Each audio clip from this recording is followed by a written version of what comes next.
Geração Jornal, vamos informar. Boa noite. Garantia de Anunciatura Apostólica da Santa Sé, Papa Leão XIV visita Angola e este ano.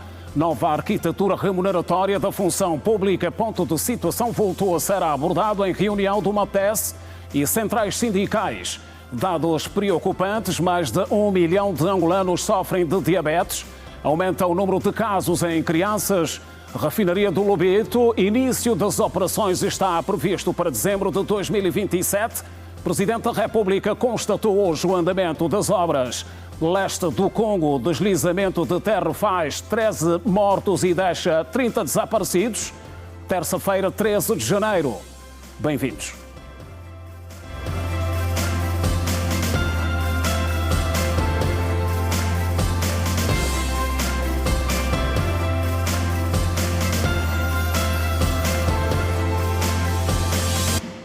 Outra vez, boa noite. A União Nacional dos Trabalhadores Angolanos manifestou a preocupação com as assimetrias salariais ainda existentes na função pública durante a reunião com o Ministério da Administração Pública, Trabalho e a Segurança Social, que serviu para avaliar o ponto de situação do roteiro para a implementação da nova arquitetura remuneratória da administração pública.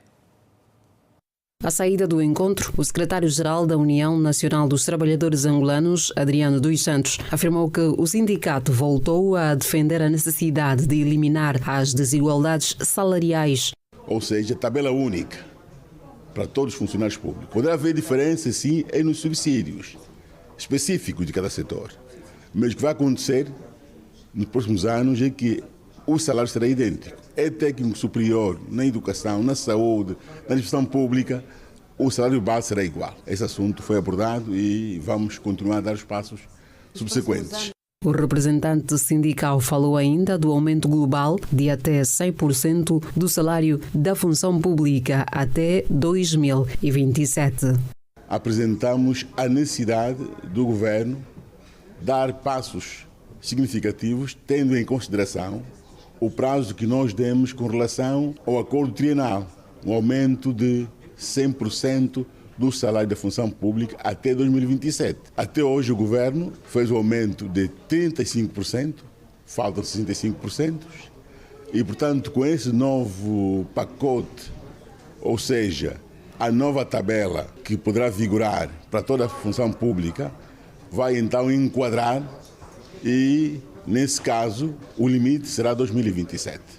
Em resposta, a ministra da Administração Pública, Trabalho e Segurança Social, Teresa Dias, assegurou que o governo está empenhado na implementação das medidas previstas no RINAR, ao sublinhar, no entanto, que a sua execução integral até 2027 depende de vários fatores, como a articulação com outros departamentos do Executivo. Em princípio, nós estamos a prever que até 2027 tenhamos esse pacote concluído. Mas é como digo, o processo não depende só de uma peça. Nós estamos a trabalhar com todos os departamentos centrais, locais e o setor empresarial de todo o país. Portanto, dependemos, às vezes atrasamos aqui ou ali, dependendo também das respostas que não temos em tempo que gostaríamos dos outros órgãos.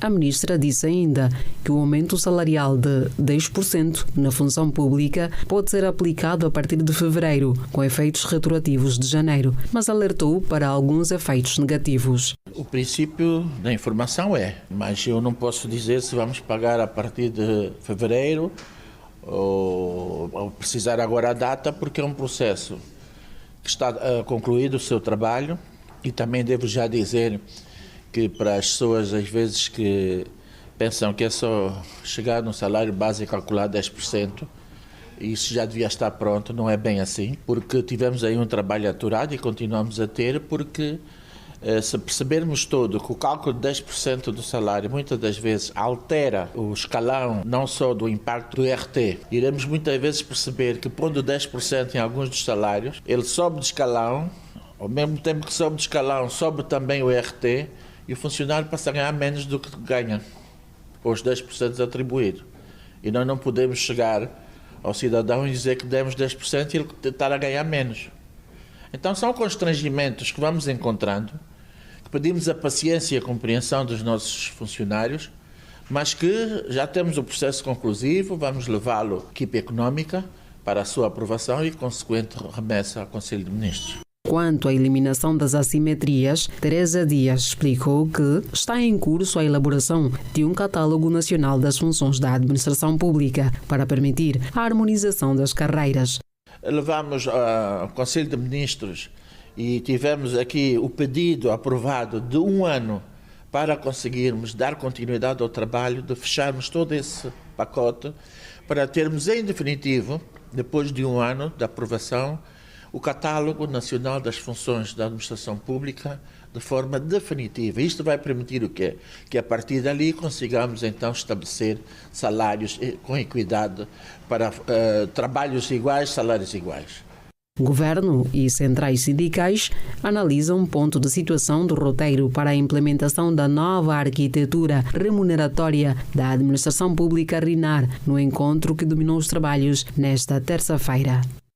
O ano começou com enchentes nos postos de emissão de bilhetes de identidade e registro criminal a nível de Luanda, com os utentes a queixarem-se de constantes oscilações no sistema, o que contribui para a morosidade no atendimento. Mandela Silva passou nesta terça-feira por alguns postos. 2025 foi um ano atípico para algumas instituições públicas em que a maior parte dos utentes reclamavam relativamente ao atendimento, maus tratos por parte dos funcionários, péssima acomodação e morosidade no tratamento de documentos. 13 dias após o início de 2026, nota-se ainda enchentes na administração municipal da Camama, em que o utente Raimundo Simão chegou para tratar o bilhete de identidade às 20 horas do dia 12, no caso, segunda-feira, mas até às 10 horas de terça-feira não tinha sido atendido. Espera que não se cometa os mesmos erros do passado. Eu cheguei aqui ontem quando eram 20 horas, mas no dia de hoje eu fiquei 50 pessoas por trás. Uma das coisas que eu não estou a gostar é o quê? O nosso governo deve combater um pouco a corrupção que há contra os jovens que estão fora. Por exemplo, eu sou a primeira pessoa que cheguei cá. Eu cheguei aqui quando eram 20 horas no dia de ontem. Eu passei aqui à noite porque estou a necessitar tanto da minha documentação, do meu bilhete, porque não estou a conseguir adquirir um outro emprego, porque estou atrás do emprego, mas não estou a conseguir porque o meu bilhete está caducado. Então eu tenho que fazer a segunda via do bilhete, que é para poder ir atrás dos meus processos. Mas o que eu notei aqui é o quê? Há pessoas, já muita incensa, muita gente que estão a entrar. Você não sabe se essas pessoas estão a vir de onde. Só estão a entrar, só estão a colocar, só estão a colocar. Da primeira pessoa passei a 50 pessoas, até essa hora eu estou aqui. Mas há pessoas que chegaram aqui quando eram 9 horas, 8 horas, já foram atendidas, já foram. Eu espero que haja mudança e que... o que eu espero da administração é que haja mudança e que quando a pessoa chega mais cedo, seja mesmo atendido a ordem crescente. Utente como Sandra Agostinho diz que a demora no atendimento para se tratar o bilhete ou tirar a segunda via deve-se também ao problema recorrente, o sistema, que está sempre a cair e que chegou às 5 horas da manhã. Estou aqui desde as 5h30 para tratar a segunda via do bilhete. Já estou sendo atendida. Acho que tem a ver com... Tem um problema no sistema deles do QRF, acho eu.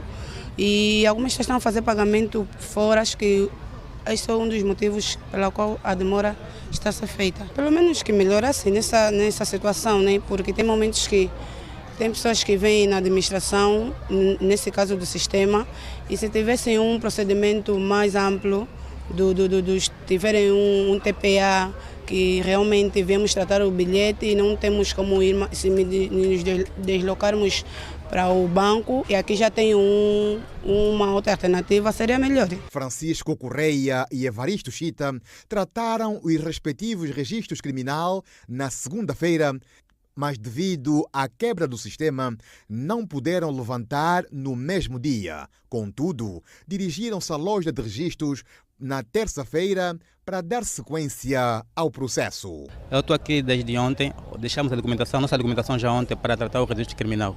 E disseram que temos que aparecer hoje, no dia de hoje. Estou aqui desde as primeiras horas. Estão a dizer que não tem sistema de momento e estamos aqui a aguardar desde as 5 horas que estamos aqui. Estava aqui desde ontem para tratar o registro criminal. Ontem não consegui porque a enchente foi demais. É muita gente mesmo, porque o Quilamba não está a trabalhar, todo mundo só vem aqui nessa administração. Quando o Quilamba não tem sistema, aqui também chegamos naquelas horas, não tinha sistema. Como é que está o atendimento hoje? O atendimento só tem a ver com o sistema, só que hoje estamos a ver que aqueles que deixaram o documento ontem que não saiu, estão a dar aqueles na primeira hora. Os utentes insatisfeitos clamam por melhoria no atendimento nas instituições públicas em prol do cidadão e que se regularize o problema da internet. Centro de Formação Profissional de Estatística. Metas de formação em 2026. Em destaque.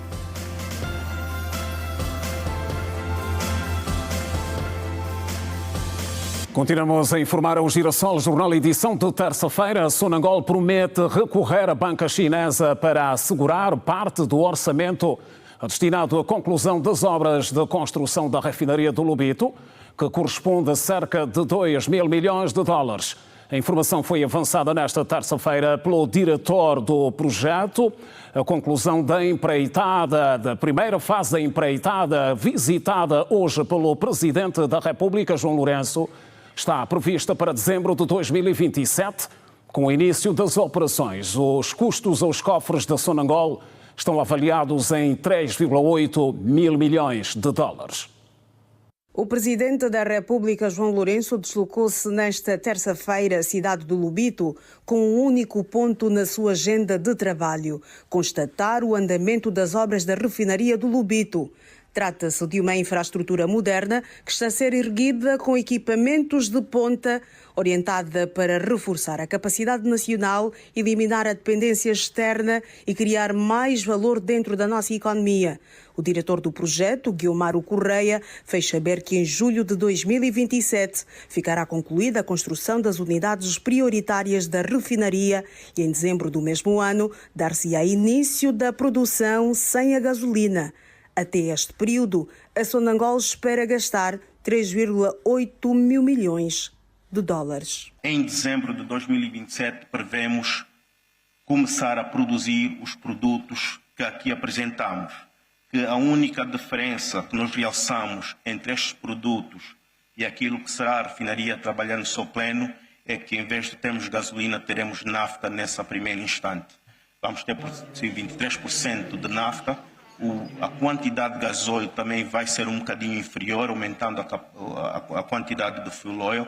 O custo de investimento para esta primeira etapa que nós estamos a referir, que é as unidades prioritárias que vão produzir os produtos como gasóleo e nafta, estamos a falar de um investimento cerca de 3,8 mil milhões de dólares. A Sonangol é o único investidor do projeto e até aqui já desembolsou cerca de 1,4 mil milhões de dólares dos 6,27 mil milhões previstos. Para assegurar parte do orçamento, a concessionária nacional vai recorrer à banca chinesa, onde se espera captar cerca de 2 mil milhões de dólares. Temos hoje assegurado um adicional de 281 milhões de dólares, também através de fundos próprios, que vai nos ajudar a contemplar as despesas agora no primeiro trimestre de 2026. Enquanto isso, continuamos engajados a negociar tanto com a banca local, para um adicional de 170 milhões, e estamos ativamente em negociações com a banca chinesa para assegurar o montante principal, cerca de 2 mil milhões de dólares. A refinaria do Lobito está a ser implantada numa área de 3.800 hectares. Quando estiver em pleno funcionamento, terá capacidade para processar 200 mil barris de petróleo dia. Deste volume, 51% corresponde ao gasóleo, o derivado mais consumido no país. Em 2029, 22% da produção corresponderá a gasolina, equivalente a 46 mil barris. Em pleno funcionamento, irá extrair por volta de 3% de gás. Esse gás será posto novamente na refinaria para combustão e geração de energia elétrica, assim reduzindo as nossas emissões de CO2. Iremos também produzir cerca de 46 mil barris equivalente de gasolina para transporte. Vamos produzir uma quantidade significativa de Jetta 1 para a aviação. E, como podem ver, vamos maioritariamente produzir aquilo que é o produto principal, que é o gasóleo, para a indústria e transporte, mais do que 100 mil barris. Nesta altura, a construção da refinaria a cargo de uma empresa chinesa conta com um grau de execução física de 23% e 20% de execução financeira. A Sonangol conta também com empreiteiros nos Estados Unidos, no Líbano, na China e na Índia, envolvidos com a engenharia de detalhe e o aprovisionamento dos equipamentos da refinaria. Dos mais de 2.700 funcionários que garantem a construção daquela que será a maior refinaria do país, 80% são angolanos e jovens. Desses 80%, estamos a referir que mais de 1.200 desses jovens trabalhadores pertencem à província de Benguela. De igual forma, tirando os nossos empreiteiros que nós temos ativamente no projeto, também temos parceiros prestadores de serviço nacionais. Estamos a falar de mais ou menos 74 empresas, do qual também 23 dessas 74 empresas pertencem à Benguela. Para além do aparelho refinador, o projeto engloba também outras componentes, como a estação de captação de água, que fica a cerca de 20 km da refinaria, já em fase de conclusão, e o terminal marítimo para recepção do crude e transferência de derivados. O Presidente da República efetuou uma visita guiada ao projeto, onde recebeu explicações detalhadas da sua execução, tendo terminado a sua jornada no Miradouro do Espaço. E o Ministro dos Recursos Minerais, Petróleo e Gás, Diamantino Azevedo, reafirmou em Benguela, durante a visita de constatação das obras da refinaria do Lubito, que o projeto faz parte de uma visão estratégica do governo angolano, que visa, sobretudo, eliminar a dependência externa. Durante a sua visita à refinaria do Lubito, o Presidente da República, João Manuel Gonçalves Lourenço, fez um périplo pela infraestrutura que contempla outros serviços. A obra, cuja previsão de término está para o ano de 2029, tem como objetivo estratégico reduzir a dependência externa no que aos derivados de petróleo diz respeito. A refinaria do Lubito insere-se numa visão estratégica de médio e longo prazo para o setor dos derivados de petróleo, orientada para reforçar a capacidade nacional, eliminar a dependência externa e criar mais valor dentro da nossa economia. Esta visita constitui um momento de avaliação, orientação e projeção do futuro, permitindo alinhar decisões políticas com a realidade técnica do projeto. Na sua intervenção, o governador provincial de Benguela, Manuel Nunes Júnior, destacou a importância da infraestrutura para a província de Benguela, dadas diversas oportunidades que se esperam, sobretudo para a juventude. Para Benguela e para o Lubito, esta refinaria representa uma transformação estrutural profunda. Representa mais oportunidades para a juventude, mais rendimento para as famílias, mais dinamismo para o tecido empresarial local e um maior contributo para o crescimento da economia nacional e para o desenvolvimento do nosso país. Manuel Nunes Júnior está confiante na dinamização da agroindústria, com a refinaria do Lubito a olhar pelas potencialidades da província nesse quesito. Benguela, com as suas vastas potencialidades agrícolas, pescatórias, industriais, turísticas e humanas, considera este projeto como sendo um investimento âncora, um catalisador importante para o seu desenvolvimento integrado. Esta refinaria vai certamente servir para impulsionar a agroindústria, vai fortalecer o setor das pescas, vai dinamizar vários serviços, vai contribuir para promover a formação técnica e profissional da nossa juventude e vai estimular o empreendedorismo local. A juventude benguelense vê neste projeto um sinal concreto de esperança e de futuro.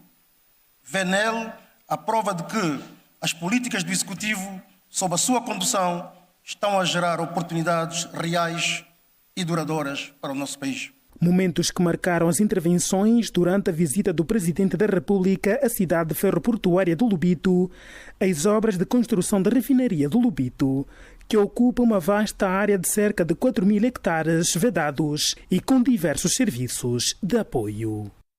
Assunto para análise a seguir no Girassol Jornal. Cumprimento o economista Daniel Tendo, analista residente. Boa noite, bem-vindo ao Girassol Jornal. Boa noite, capitão. Oh, boa noite, Simeão, desculpa, e boa noite, Angola. Ora, muito bem, olharmos para este investimento, particularmente esta jornada de trabalho que marcou o dia do Presidente da República. Investimentos na refinação.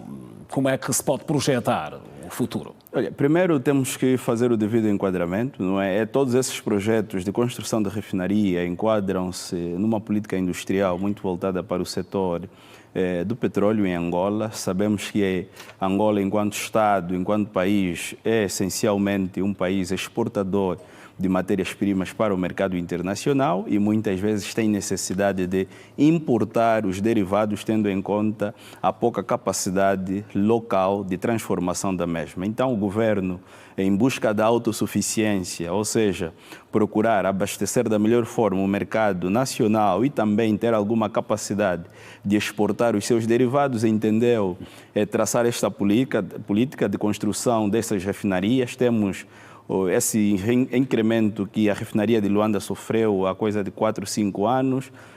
Recentemente inaugurou-se a refinaria de Cabinda, a primeira fase, com capacidade de 30 mil, que depois vai estender-se a 60 mil. A refinaria de Luanda tem uma capacidade atual de cerca de 65 mil barris dia. Temos a refinaria do Soio, que terá uma capacidade de até 100 mil barris dia. E esta da província de Benguela, no caso do Lubito, que será maior, com capacidade de até 200 mil barril. Estamos a falar de números satisfatórios para os próximos 5 anos. Números satisfatórios para os próximos anos, porque tudo isso vai dar uma capacidade do país transformar localmente cerca de 425 mil barris dia.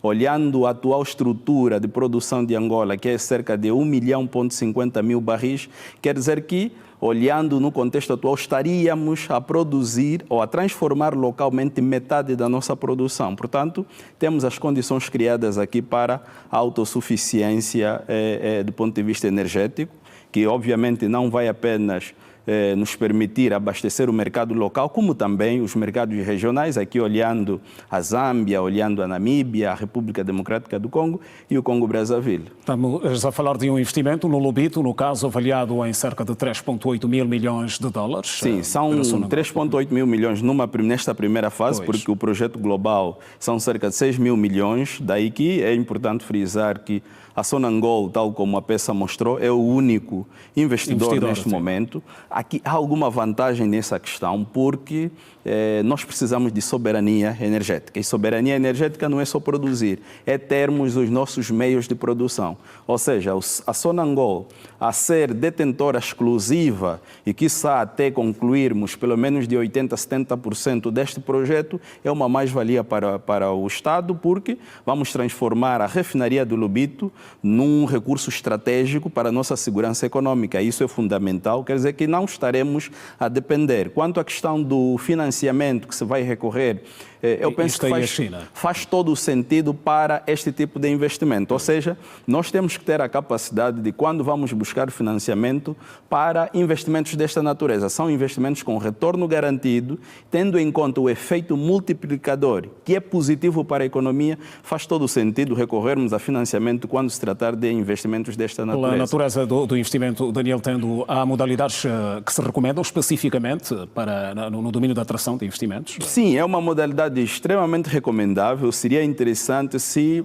em todos os outros setores nós poderíamos olhar este tipo de modalidade. Como disse, estamos habituados a contrair dívidas para investimentos ou projetos no setor social, que nós sabemos que nem sempre tem o retorno financeiro desejado.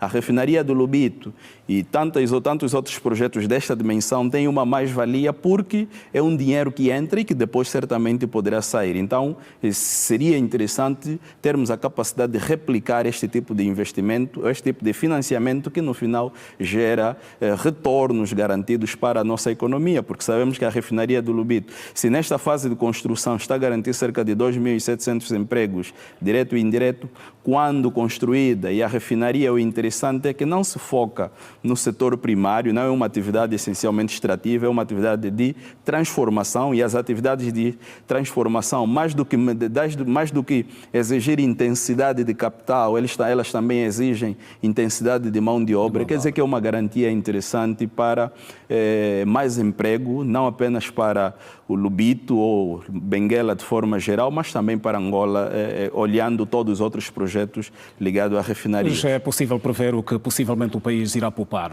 com a refinação? Vamos olhar. Nessa altura, em termos de dependência, o país depende em cerca de 70% do mercado externo. Ou seja, nós temos uma capacidade interna na ordem de 29% e 30%.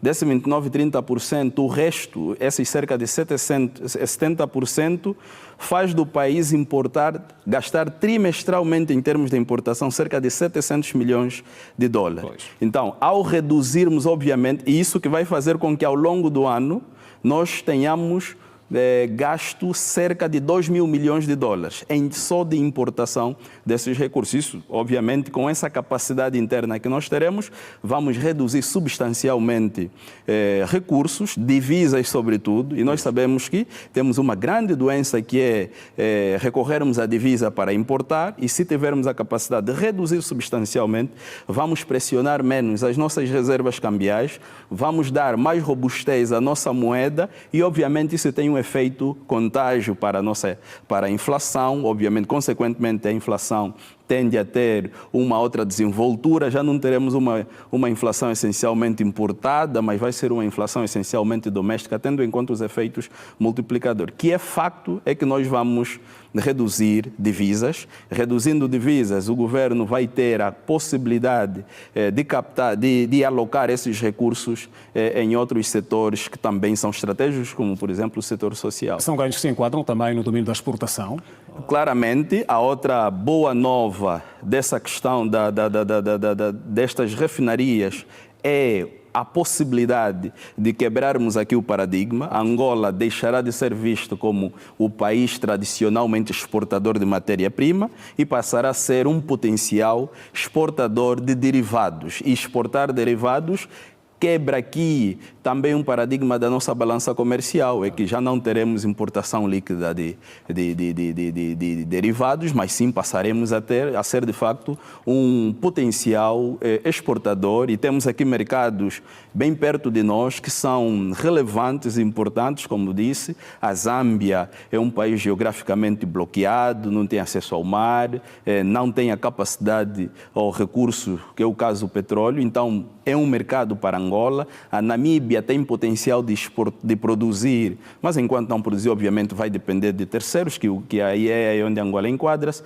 A República Democrática do Congo e, aliás, todo o mercado da África Austral é um mercado de oportunidades para os derivados. Então, quando termos a capacidade de exportar derivados, nós teremos mais divisas, porque estaremos a conseguir das vendas destes derivados, o que vai fazer com que tenhamos mais recursos, e esses recursos certamente servirão para outros segmentos da nossa economia. Com a refinaria do Lubito, vem a possibilidade do país passar a exportar por terra. Atualmente sim. Tendo em conta a posição geográfica da província do Lubito e da província de Benguela e o município do Lubito, obviamente, tem essa possibilidade de exportar por terra o crudo ou, consequentemente, os seus derivados. Daniel, tendo uma questão que gostaria de colocar assim, tem a ver com o facto de, no contexto da exportação, tanto há a proteção do Estado em subsidiar os derivados. No contexto inverso, tem o facto de tanto os subsídios estarem de fora e, em contrapartida, os derivados custarem mais caros. Bom, na verdade, eu penso que a questão das subvenções a médio e longo prazo deixará de ser mesmo um assunto para a nossa realidade. Ou seja, querendo ou não, o Estado vai descontinuar por completo a subvenção aos combustíveis. Quer dizer que o preço dos derivados serão livres no nosso mercado. A médio prazo, isso deverá acontecer, tendo em conta as insuficiências e ineficiências que a subvenção traz. Eu, particularmente, sou apologista de uma subvenção setorial. Por exemplo, nós precisamos subvencionar o setor produtivo. Nós precisamos subvencionar as camadas vulneráveis. Nós não podemos ter essa lógica da subvenção nesses termos. E faz uma questão muito interessante que, na lógica da exportação de derivados, não faz sentido a subvenção. Obviamente que o governo, ao contar com essa estratégia, que a partir de 2030 nós teremos essa capacidade de mais de 425 mil barris por vender, tanto internamente como externamente, aí já não será o caso a questão da subvenção. Eu sou apologista que existem camadas desfavorecidas, por exemplo, o setor produtivo tem um efeito multiplicador positivo também para a economia, porque quando temos uma atividade agrícola, por exemplo, menos cara, isso incide sobre os transportes, isto incide sobre o produto final na mesa das nossas famílias. Logo, se o governo partir para uma lógica da subvenção do setor produtivo, isso é uma mais-valia.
A Arquidiocese de Luanda, onde vários fiéis têm na memória a visita dos dois sumo pontífices à República de Angola. Papa Bento XVI, gostei na altura da sua visita, aquilo moveu a minha fé. João Paulo II foi em 92, que foi no mês, agora o mês é que não me vem à mente, mas sei que ele esteve aqui. Em várias províncias. E foi para Cabinda, salvo erro, Benguela. Nós todos estávamos concentrados e a seguir as orientações dos nossos párocos. Esta será a terceira visita de um sumo pontífice a Angola, começando pelo Papa João Paulo II, Bento XVI e agora pelo Papa Leão XIV, que para a comunidade católica a visita será um marco histórico, sobretudo no processo de evangelização, uma vez que o nosso país é maioritariamente cristão. Ele que vem consolar o povo que está desanimado, o povo que está na droga, na bebedeira. Então ele vem acalmar essas dores que se encontram no homem. É um padre que vem, é um papa, e como nós pentecostais chamamos reverendo. Então acredito que a vinda dele será benéfica para todos nós. com a presença do Papa, os olhos do mundo estarão voltados para Angola. E, entretanto, também é uma oportunidade também de própria Angola ser conhecida por outras partes do mundo. Portanto, quando vai, não só olha para os seus, mas olha também para o país onde vai. A Anunciatura Apostólica foi palco do anúncio da intenção da visita do Papa Leão XIV a Angola, que está a mobilizar o Estado e a Igreja Católica, num processo que, embora ainda sem datas definidas, o convite formal foi endereçado pelo Presidente da República, João Lourenço, abrindo caminho para a preparação institucional e pastoral do evento. O Santo Padre aceitou o convite do Episcopado angolano e do Presidente da República de Angola, Sua Excelência João Lourenço. Neste momento, estamos na fase de preparação do plano e do programa da visita do Papa Leão XIV à África. Quero sublinhar que, por agora, não temos ainda os detalhes sobre a data exata e o programa, mas serão comunicados logo que estejam definidos. Com a manifestação de interesse do Santo Padre, as atenções estão agora voltadas para a criação de comissões organizadoras responsáveis por assegurar as condições logísticas, protocolares e de segurança para acolher o líder máximo da Igreja Católica Apostólica Romana. E agora cabe a nós criar todas as condições propícias para que a visita produza os frutos que todos nós desejamos e que o mensageiro da salvação, da paz e de Jesus Cristo, pois, passe por nós deixando aquela semente de bem, de amor, de concórdia, de justiça e paz que vai fazer com que nos sintamos sempre amados e tocados pela bondade de Deus. Para o arcebispo de Luanda, a visita reveste-se de um significado histórico particular por coincidir com o ano jubilar dos 450 anos da cidade de Luanda. A efeméride reforça o simbolismo espiritual da deslocação papal a um país reconhecido como um dos mais antigos centros de evangelização da África subsaariana desde os primeiros contactos missionários no continente. E acontece num período todo particular da história do cristianismo, os 2025 anos de nascimento de Jesus Cristo. Estamos ainda na frescura deste grande jubileu que inaugurou novos tempos na história da humanidade e para a cidade de Luanda tem um simbolismo todo particular. Acontece justamente no ano em que celebramos o grande jubileu desta Luanda, 450 anos como cidade. Líderes religiosos sublinharam que a presença do Papa Leão XIV poderá representar um forte impulso para o fortalecimento da fé, da unidade e da esperança entre os fiéis, num contexto social marcado por desafios econômicos e humanos, onde a mensagem de paz, solidariedade e reconciliação assume particular relevância. E continuamos a informar no Girassol Jornal. O Centro de Formação Profissional de Estatística de Angola prevê formar no presente ano letivo cerca de 300 pessoas. A formação tem o início previsto para o próximo dia 2 de fevereiro em 9 regiões do país, a começar por Luanda. O ciclo foi aberto nesta terça-feira em cerimónia orientada pelo Ministro do Planeamento, Vítor Hugo Guilherme.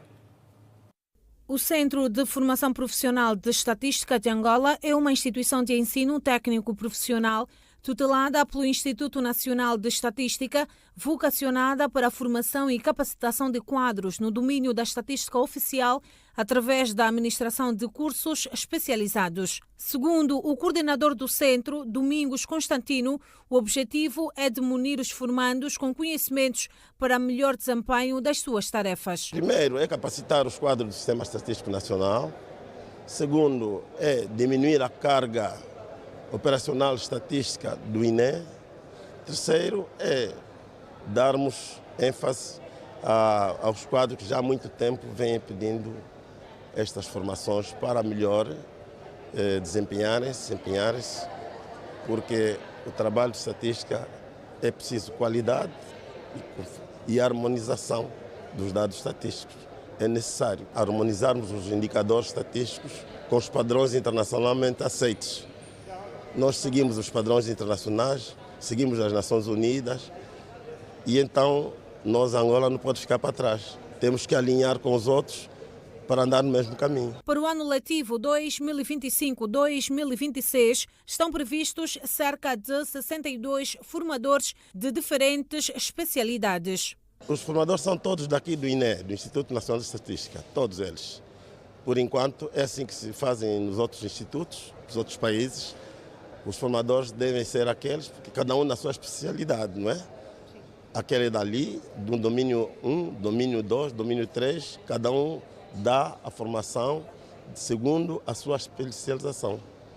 Estes nossos quadros são aqueles que já trabalharam com consultores internacionais reconhecidos internacionalmente, então nós vamos aproveitar todos os conhecimentos para a formação do homem novo. Ainda assim, o coordenador do centro espera um maior aproveitamento por parte dos formandos. Os formadores estão aí, estão prontos, as turmas estão organizadas, os formandos estão inscritos.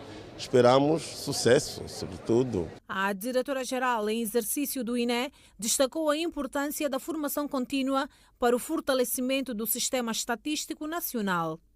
O ciclo de formação que inicia não vai limitar-se apenas a uma mera transmissão de conhecimentos técnicos. Ela pressupõe igualmente um forte compromisso na aplicação prática e partilha dos conhecimentos nos locais de trabalho e a melhoria efetiva dos processos de produção, análise e disseminação dos dados. Entretanto, o ministro do Planeamento, Vítor Hugo Guilherme, considera a formação profissional uma prioridade estratégica para o desenvolvimento do país.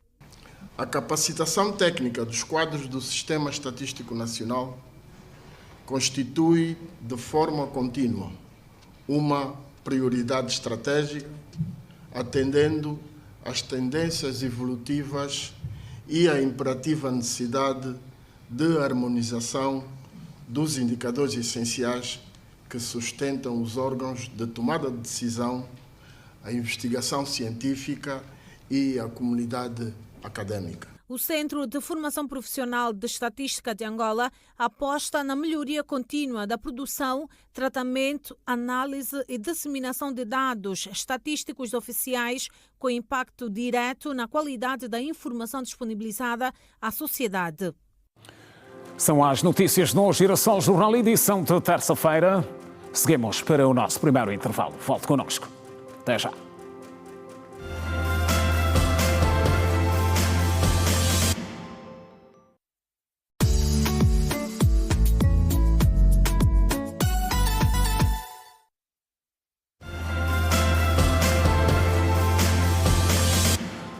Já de volta e agora olhamos para a atualidade fora de portas. 13 pessoas morreram e mais de 30 estão desaparecidas em consequência de um deslizamento de terra no leste do Congo.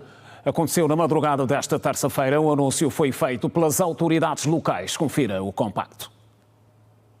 Testemunhos dizem que o deslizamento de terra ocorreu após várias horas de chuvas intensas e cortou a estrada principal entre a grande cidade de Goma e a capital. Segundo a Associated Press, a natureza agiu terrivelmente e toda a encosta desmoronou na vila de Buriti, enquanto as pessoas estavam a dormir. As autoridades locais garantiram que haviam solicitado assistência ao governo, mas o encerramento da estrada para Goma complicou a capacidade do governo de responder. O leste do Congo tem sido por décadas afetado pela violência das forças governamentais e de diferentes grupos armados, incluindo o M23, apoiado por Ruanda, cujo recente ressurgimento escalou o conflito, agravando uma crise humanitária já aguda. O líder da oposição ugandesa, Bobi Wine, alertou que convocará protestos em massa caso o presidente Museveni manipule as eleições presidenciais desta semana, visto que mais de 20 milhões de ugandeses se preparam para votar nesta quinta-feira. Wine insistiu que a oposição está a conquistar apoio popular, mas questionou se a transferência de poder vai ocorrer pacificamente. Organizações de direitos humanos, incluindo as Nações Unidas e a Anistia Internacional, acusaram as autoridades ugandesas de reprimir e disseminarem a violência, citando prisões de apoiadores de Wine. Wine reconheceu que os protestos poderiam desencadear mais violência, mas afirmou que não violência continua sendo fundamental e acrescentou que até mesmo regimes violentos são derrubados por protestos. Altos funcionários da Dinamarca e da Groenlândia devem se reunir com o vice-presidente dos Estados Unidos e o secretário de Estado na Casa Branca nesta quarta-feira para tratar do crescente atrito diplomático sobre o futuro da ilha. O ministro das Relações Exteriores da Dinamarca e a ministra das Relações Exteriores da Groenlândia solicitaram as conversas de alto nível depois que o presidente Donald Trump intensificou a pressão pública sobre o Estatuto da Groenlândia, incluindo novas sugestões de que os Estados Unidos poderiam assumir o controle do território autônomo. Os líderes afirmam que o objetivo da reunião é levar toda a discussão para uma sala de reuniões onde possam olhar uns para os outros e conversar sobre este assunto, ressaltando o desejo de um diálogo direto com as autoridades americanas.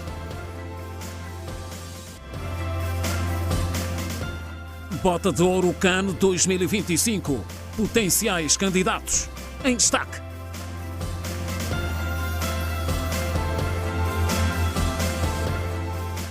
E já estamos na página desportiva. O Petro conseguiu mais 3 pontos no Girabola e alargou o isolamento na tabela após vencer o Gelson por 2-1.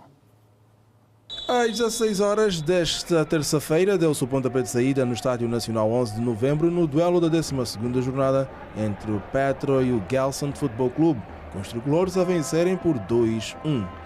As duas equipas entraram com vontade, foram os visitantes que abriram. Tiago Reis, com a cabeça afinada, igualou o placar aos 25 minutos. Outra ameaça foi de cabeça. Anderson, aos 36 minutos antes do intervalo, não conseguiu mexer as redes. Ao intervalo, um igual registava o placar. Na segunda parte, só deu mais Petro, com a equipa do Gelson a tentar defender o resultado, mas não valeu a pena. Jó Paciência, que foi lançado quase a terminar o jogo, ainda colocou uma bola na barra que não entrou. Foi mesmo já em cima dos 90 minutos que Quinito virou o placar 2-1 a favor do Petro de Luanda. Em reações ao duelo, o treinador principal do Gelson, Paulo Dias, mostrou-se descontente com a derrota e apontou as grandes dificuldades. Foi um jogo muito difícil a nós, quando a gente ficou menos um atleta. Não é fácil tu vir jogar aqui com o Petro no 11 e o Petro tendo 11 e a outra equipa tendo 10. Mas mesmo assim nós procuramos aguentar o jogo até o limite, mas no final do jogo sofremos um golo. Acho que já foi algum desgaste da equipa, mas penso que foi um bom jogo. Já no lado do Petro, Flávio Amado considerou o jogo difícil, mas saiu feliz pelo triunfo. A equipa adversária fechou-se muito bem, esteve bem, e depois em alguns momentos também quebrou o nosso ritmo com uma queima de tempo, mas eu acho que taticamente a nossa equipa esteve bem e falhamos muitos golos também. Tivemos uma falha logo no princípio do jogo e isto condicionou de parte a nossa equipa, que ficou um bocadinho mais afobada, querer fazer as coisas mais rápidas, mas claro, conseguimos dar a volta por cima e a equipa está de parabéns por ter conseguido os 3 pontos. Desta feita, o Petro de Luanda soma agora 27 pontos e continua líder do Girabola. Já o Gelson é 16º e último colocado com 4 pontos. Marrocos, Nigéria e Senegal e Egito são os jogos das meias finais desta quarta-feira no CAN 2025, que acontece no Reino de Marrocos. E acompanha a seguir os 3 jogadores candidatos à Bota de Ouro desta edição do CAN 2025.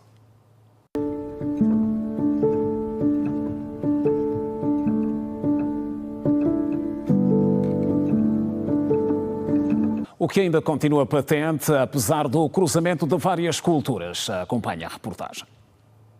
A província de Luanda celebra, dia 25 de janeiro, 450 anos de existência, com vários eventos. A data marca a coragem de um povo, o ritmo, a cultura e a identidade nacional. Ao longo destes anos, muito se perdeu e ganhou-se. Há mais de 20 anos que Antônio dos Santos conserta material eletrónico no mercado dos congoleses e conta que é uma atividade muito procurada pelos luandenses. Fazer magia, que as coisas têm que ficar boas. Recebemos clientes de toda a parte de Angola, vem pessoas da província, porque muitos dizem que lá há carência de técnicos, né? E os congolenses, como todo mundo sabe, é um mercado que tem de tudo na área de reparação, a parte do telefone, computador, N coisas.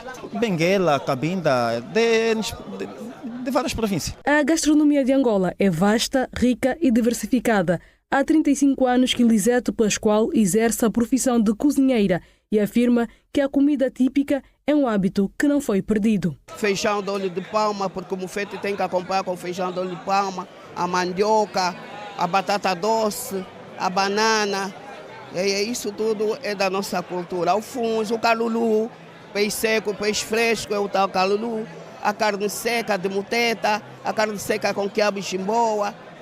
E também temos outras coisas que agora os jovens gostam, o bitoque, que é as batatas fritas com churrasco, com bife, ovo estrelado, da outra cultura. E tem também dos bacongos, que é o sacamadeço, tem a quiquanga, a fumbua. A música, segundo André Duarte, é um legado que continua intacto. Sim, Luanda principalmente. Ainda nos resta dizer que culturalmente temos aqui referência na questão da música, principalmente o kuduro, o semba, kizomba, que é necessário que o governo ainda dá mais um impulso naquilo que é a continuidade dessa mesma cultura.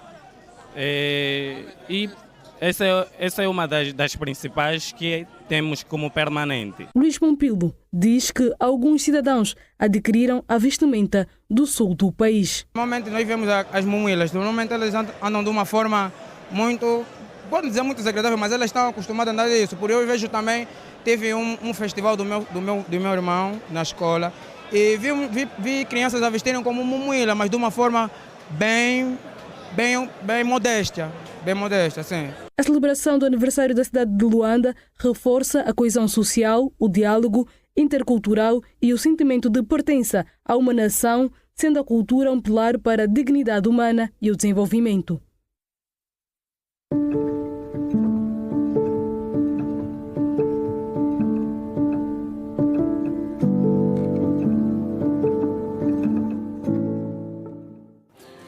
Seguimos para mais um curto intervalo. Até já.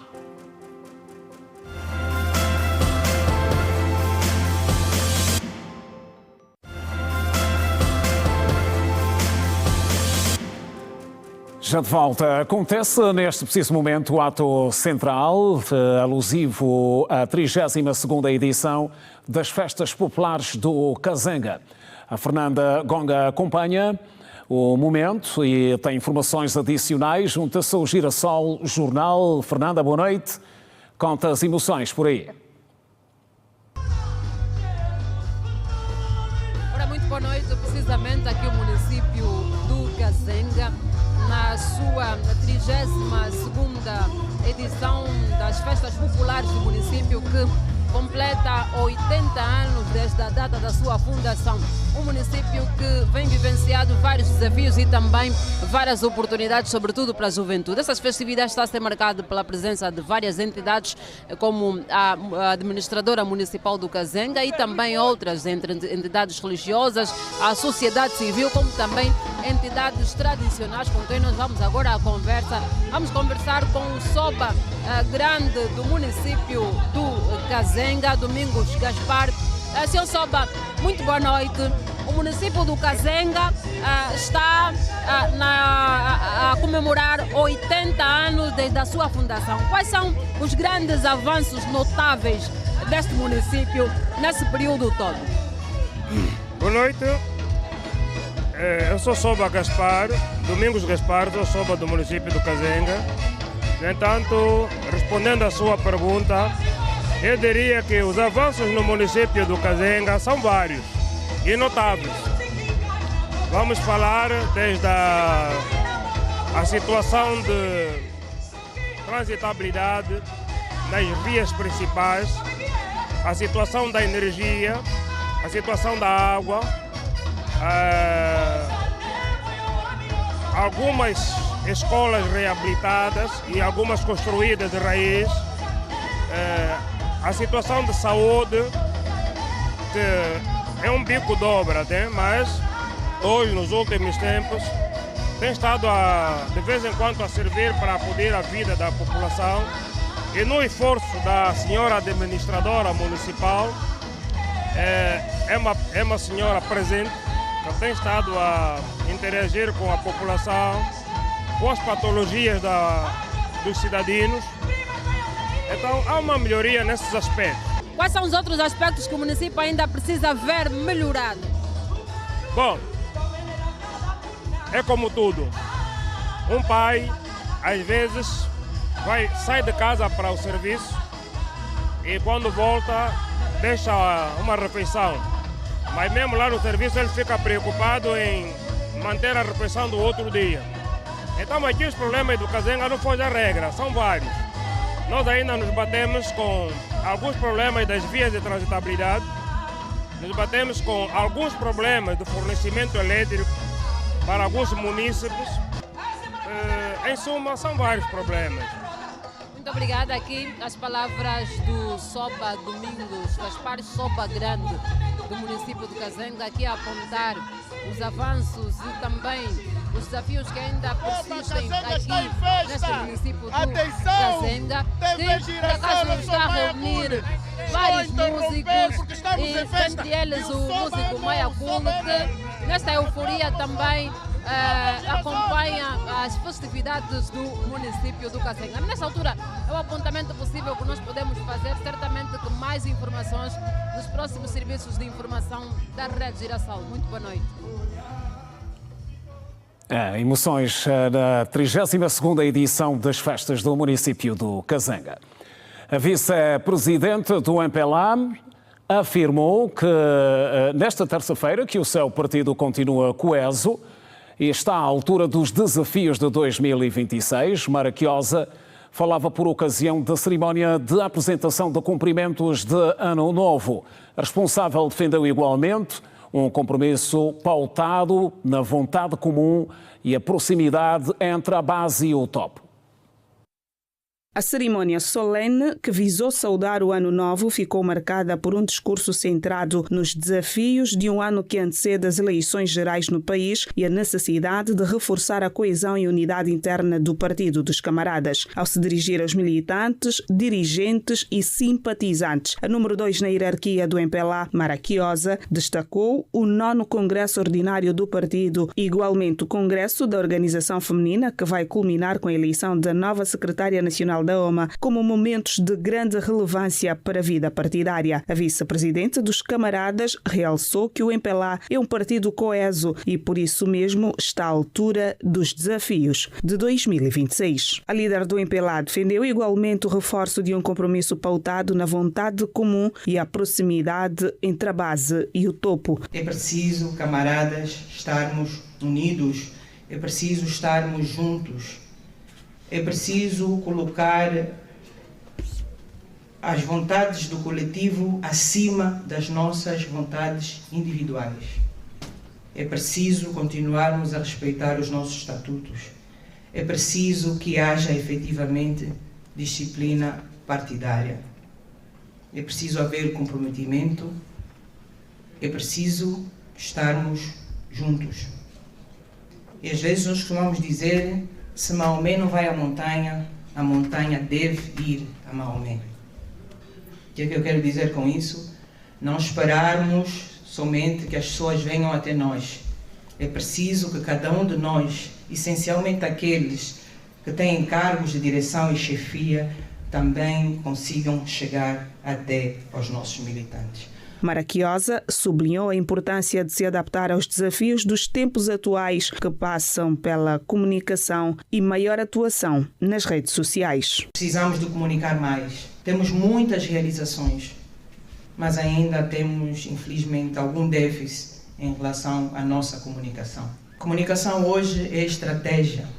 Qual é a estratégia que temos de comunicação? O mundo hoje é cada vez mais dinâmico.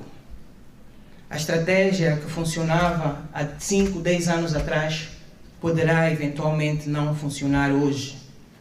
É preciso analisar todos esses fenômenos e estarmos em condições de nos adaptarmos aos desafios do nosso tempo, que efetivamente não são os mesmos desafios de há 10, 15 anos atrás.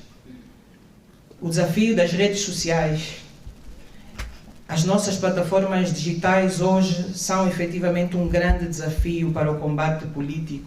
Precisamos de nos capacitar mais para estar à altura deste grande desafio. E é a partir destas plataformas que disseminam desinformação, falsos perfis, atacam as pessoas à torta e à direita.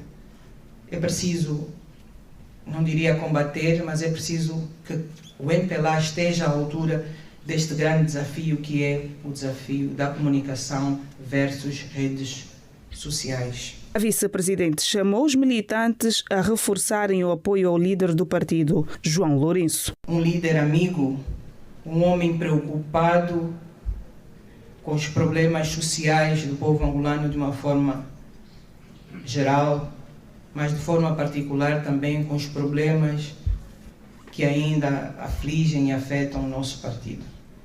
Um homem com elevado sentido de Estado, que mesmo diante de uma conjuntura mundial complexa, tudo tem feito para a contínua criação de condições sociais para as nossas populações.